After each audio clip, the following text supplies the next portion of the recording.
కృష్ణ చెప్పినట్టు నేను మీ ఇద్దరం క్లాసెస్ మేము. సో నేను సాఫ్ట్వేర్ ఇంజనీరింగ్ అండి, నాది ఇన్ఫోసిస్. లాస్ట్ అక్టోబర్ లోనే నాకు ఇష్యూ వచ్చింది. అప్పుడు నాకు ఒకేసారి చాలా ఇష్యూస్ వచ్చాయి. బ్రెయిన్ స్ట్రోక్ వచ్చింది, కిడ్నీ ఇష్యూ వచ్చింది, షుగర్ పెరిగింది, బ్లైండ్ అయిపోయాను. ఇలా చాలా ఇష్యూస్ ఒకేసారి వచ్చాయి. నాకు రీబర్త్ అయింది. సో తర్వాత నాకు యశోద ట్రీట్మెంట్ జరిగింది. యశోద ట్రీట్మెంట్ జరిగిన తర్వాత నాకు డయాలసిస్ అంటే భయం అనమాట. వాళ్ళు ఏదో ఫిష్ లా చేయాలన్నారు, సర్జరీ చేయాలన్నారు. నాకు హాస్పిటల్ అంటేనే చాలా భయం. సో అది నేను తప్పించుకోవడానికి మెడిసిన్స్ మీదనే చాలా ఒక 6 months వెళ్ళాను యశోద అని ఫాలో అయ్యి.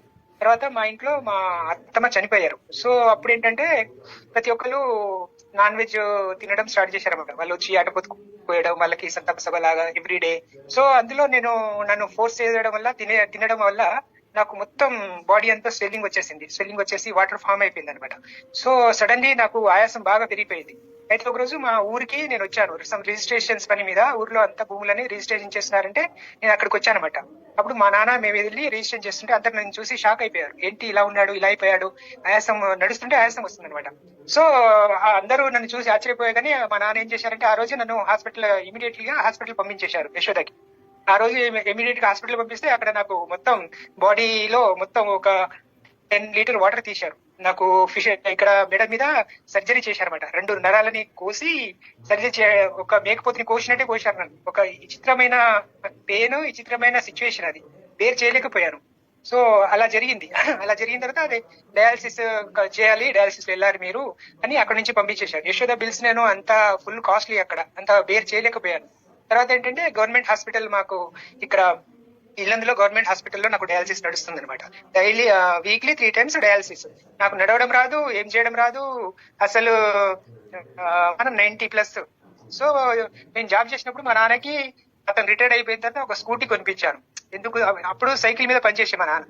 సో నేను జాబ్ వచ్చిన తర్వాత అతనికి స్కూటీ కొనిస్తే ఆ స్కూటీ నాకు ఇప్పుడు పనికి వచ్చింది. మా నాన్న నన్ను రోజు స్కూటీ మీద తీసుకెళ్ళడం, స్కూటీ మీద తీసుకురావడం అనమాట. ఇప్పుడు వీక్లీ 3 times, ట్యూస్డే వెళ్ళాలి, థర్స్డే వెళ్ళాలి, సాటర్డే వెళ్ళాలి. 3 times ఉండటం డయాలసిస్. సో అది కంటిన్యూ అవుతుంది. ఇది ఎన్ని రోజులు చేయాలి? 4 గంటలు. మార్నింగ్ 6:30కే వెళ్ళాలి డయాలసిస్ కి. సో అది మళ్ళీ 11 వరకు అయిపోతుంది. అలా రోజు మార్నింగ్ లేసి వెళ్ళాలి. మా నాన్నకి ఇబ్బంది అవుతుంది, నాకు ఇబ్బంది అవుతుంది. సో కృష్ణకి తెలిసింది ఈ విషయం. కృష్ణ తెలిసి నాకు ఈ బాక్స్ ఒకటి తీసుకొచ్చి ఇచ్చాడు అనమాట. నా దగ్గర డబ్బులు కూడా లేవు.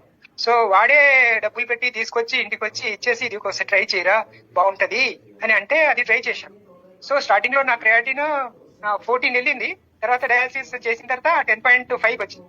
ఈ టాబ్లెట్ వాడు ఇచ్చిన తర్వాత ఒక 10 days కే నాకు 6.6 వచ్చింది క్రియాటిన్. సో మొన్న మళ్ళీ ఫస్ట్ బాక్స్, సెకండ్ బాక్స్ ఇచ్చాడు.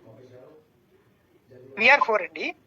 VR4 ఒక బాక్స్ తీసుకొచ్చి నాకు ఇది బాగా వాడరా, చాలా రిజల్ట్ ఉంది, చాలా చూశాను, నీకు బాగా పనిచేస్తుంది అని వాడు నా దగ్గర అసలు డబ్బులే లేవు. మా నాన్నే నన్ను అన్ని నేను జాబ్ లేదు కదా నాకు ఇప్పుడు.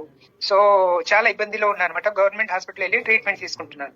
ఒక సాఫ్ట్వేర్ ఇంజనీరింగ్ వచ్చి నాకు ప్యాకేజీ చాలా పెద్దది అయినా ఒకేసారి ఇలా పడిపోయాను.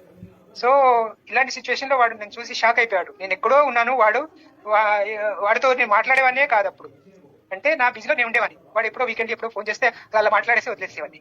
సో అలాంటి అతను నాకు తీసుకొచ్చి ఇచ్చి ఈ క్రియాటిన్ లెవెల్ తగ్గించి ఇప్పుడు నా ఓన్ గా నేను హాస్పిటల్ కి బండి మీద నేనే వెళ్ళిపోతున్నాను.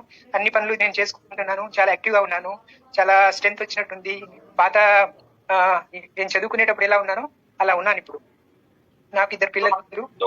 పాప ఏమో 9th చదువుతుంది, బాబు ఏమో 4th చదువుతున్నాడు. మా వైఫ్ హౌస్ వైఫ్. సో ఇప్పుడు నేను అంతా ఇంటి గురించి బాగా స్ట్రెస్ తీసుకున్నాను, జాబ్ గురించి తీసుకున్నాను, ఫ్యామిలీ గురించి తీసుకున్నాను, నాన్న గురించి తీసుకున్నాను. మా మదర్ చనిపోతే మొత్తం బర్డెన్ అంతా నా మీద పడ్డది. సో ఆ స్ట్రెస్ వల్ల మొత్తం నాకు రెస్ట్ లేకుండా అయిపోయింది బాడీ.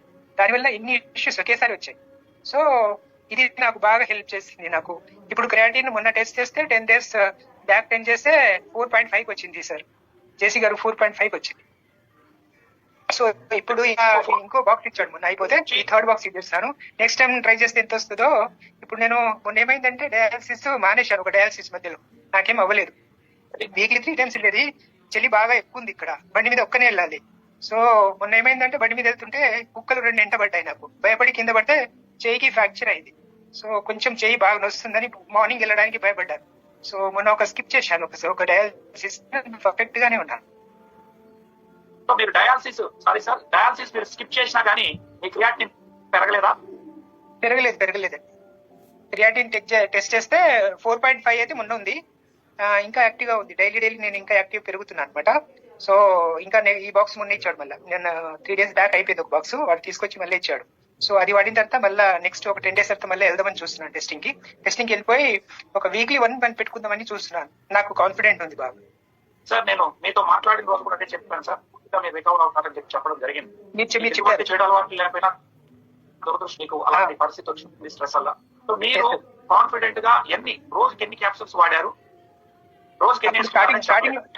స్టార్టింగ్ లో మార్నింగ్ ఒకటి, బిఫోర్ బ్రేక్ఫాస్ట్ మార్నింగ్ ఒకటి, లాస్ట్ డిన్నర్ బిఫోర్ డిన్నర్ ఒకటి వేసుకున్నాను సార్. తర్వాత కృష్ణ ఏమన్నాడంటే, నేను మామూలు క్యాప్సూల్ వేసుకునేవాడిని అప్పుడు అయితే కృష్ణ ఏం చదివి చేశాడు, పౌడర్ వేసుకోరా, వాటర్ లో పౌడర్ వేసుకొని అన్నాడు. అలా వేసుకున్నాను. తర్వాత క్రియాటిన్ చెక్ చేసిన తర్వాత తగ్గింది కదా, సో అప్పటి నుంచి 2 స్టార్ట్ చేశాను.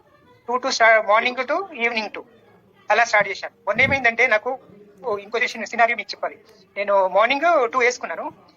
తర్వాత బ్రేక్ఫాస్ట్ లో బీపీకి ఒక టాబ్లెట్ వేసుకుంటాను అనమాట. బీపీ ఒక టాబ్లెట్, 2 టాబ్లెట్స్, 3 టాబ్లెట్లు బీపీ ఉన్నాయి నాకు. సో అందులో అది వేసుకున్నాను, బ్రేక్ఫాస్ట్ చేశాను. ఆ 3 టాబ్లెట్స్ వేసుకుంటే నాకు లో బీపీ వచ్చేసి మొత్తం స్వెట్టింగ్ అయిపోయాయి అనమాట. మొత్తం బాగా స్వెట్టింగ్ అయిపోయి నేను అసలు అంటే నాలో షుగర్ తగ్గిపోయింది, బీపీ తగ్గిపోయింది, ఇక అంతా క్రియాటిన్ తగ్గింది. అంటే నాకు ఒక బీపీ టాబ్లెట్లు 2 మానేశాను. షుగర్ నేను ఇన్సులిన్ వేసుకుంటున్నాను. ఇప్పుడు ఇన్సులిన్ కూడా వేసుకోవట్లేదు. మార్నింగ్ డయాలసిస్కి వెళ్ళేటప్పుడు ఇన్సులిన్ వేసుకోను. మధ్యాహ్నం 3 times వేసుకోవాలని చెప్పారు ఇన్సులిన్స్. మార్నింగ్ 6, మధ్యాహ్నం 6, ఈవినింగ్ 6, 3 times ఇన్సులిన్ యూనిట్స్ వేసుకోవాలని డాక్టర్ సజెస్ట్ చేశారు. ఇప్పుడు నేను మధ్యాహ్నం వేసుకోవట్లేదు, నైట్ ఎప్పుడో కావాలని వేసుకుంటున్నాను. అది కూడా అవసరం లేదు అన్నట్టు ఉంది. నాకు ఇన్సులిన్ అవసరమే లేదన్నట్టు ఉంది. అది కూడా ఒకసారి డాక్టర్ని ఇది మాట ఆ రోజు వెళ్ళాను డాక్టర్ దగ్గర, కానీ ఇది డిస్కస్ చేయలేదు. వాళ్ళు ఏమన్నారంటే అప్పుడే అంత ఇది అన్నాను అనమాట, డయాలసిస్ నేను స్కిప్ చేయొచ్చా అంటే అప్పుడు నిద్రపడకు, నెక్స్ట్ టైం చూద్దాము అన్నట్టు డాక్టర్ అన్నారు. అయితే నేను మనం ER4 వాడుతున్నామని ఆ డాక్టర్ నేను చెప్పలేదు.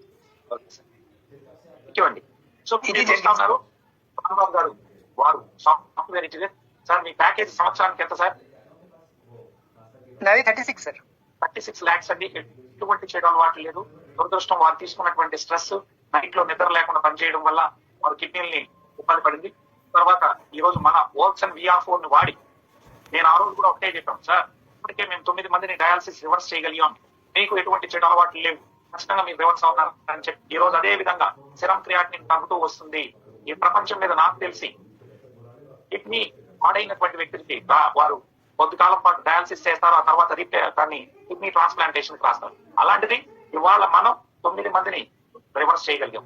మరి రాంబాబు గారు కూడా ఆల్మోస్ట్ ఇప్పుడు ఒక డయాలసిస్ వెళ్ళకపోయినా వారి సెరం క్రియాటినిన్ పెరగకుండా హెల్దీగా మా అన్నయ్య మొన్న అంటున్నాడు, ఏంట్రా నువ్వు అప్పుడు చిన్నప్పుడు ఎలా ఉండేవాడు, అప్పుడు అలా అయిపోయావు, ఇప్పుడు చాలా బాగున్నావు అని అన్నాడు. నువ్వు మ్యారేజ్ చేసుకున్నప్పుడు ఎలా ఉన్నావో అలా ఉన్నావు ఇప్పుడు అన్నట్టు అన్నాడు. అంటే మన బాడీలో కూడా నాకు అంత ఎఫెక్టివ్ గా వచ్చింది, అంటే మంచిగా అయిపోయాను అని అన్నాడు. Thank you sir. త్వరలో మీరు రాంబాబు గారు